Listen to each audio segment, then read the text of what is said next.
আজকে বৃহস্পতিবার। এর আগেই বলা আছে যে প্রতি বৃহস্পতিবার আসলে আমার শরীফ ভাইয়ের জন্য একটা না একটা কিছু করতে হয়। তো আজকে আবার আবদার করছে যে আমাদের দেশি ভাষায় বলি, গ্রাম্য ভাষায়, যে মেরা পিঠা। এই যে মেরা পিঠা, আর হচ্ছে খাবে হচ্ছে চিতল পিঠা। এটা চাল ভিজাইছি। তো হ্যাঁ, যখন যেটা মন চায় তখন ওইটা করতে হয়। তো এখন আজকে গরুর মাংস দিয়ে চিতল পিঠা খাবে এই গরমের মধ্যে। তো ভাবছি যে করেই দিই, খা। এখন দিয়ে দিচ্ছি লবণ।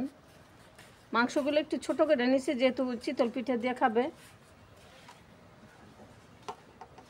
দিয়েছি আদা বাটা, রসুন বাটা,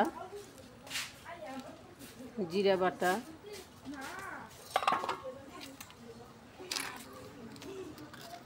পেঁয়াজ কুচি। যেহেতু কুরবানির মাংস শেষ, তো মাইখা জুখেই বসাবো। দিয়ে দেবো মরিচ, একটু জাল করেই দিব। দিয়ে দিব হলুদ,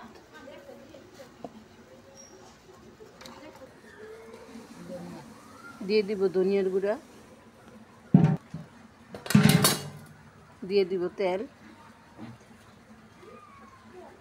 সব কিছু দিয়ে দিছি। তো ভালো করে মিক্সড করে নিব, কারণ মাখা জোখা মাংসেই টেস্ট হয় বেশি।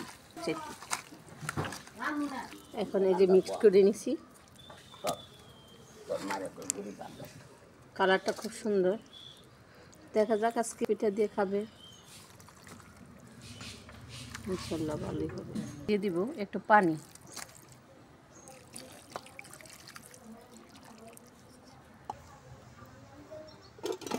এখন বসিয়ে দিব।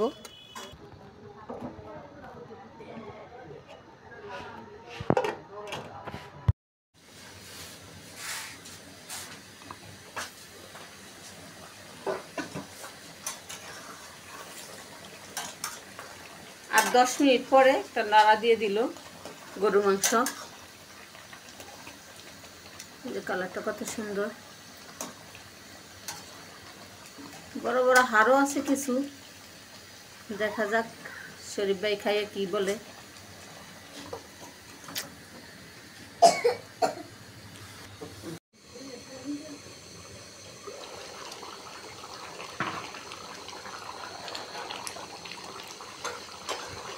গরুর মাংস কমপ্লিট, পিঠাও প্রায় কাছে গেছে, পিঠাও বানানো শেষ। এখন গরুর মাংসটা একটু ঝোলঝুলি রাখবো, যেহেতু পিঠা দিয়ে খাবে।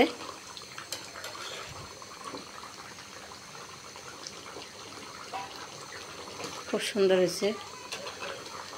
জালটা একটু মনে হয় বেশি হয়েছে, একটু জাল জাল না হলে ভালো লাগে না। যাক, গরুর মাংস রান্না করা শেষ। এখন ঢাকনা দিয়ে ডেকে দিলাম যাতে একটু গরম থাকে।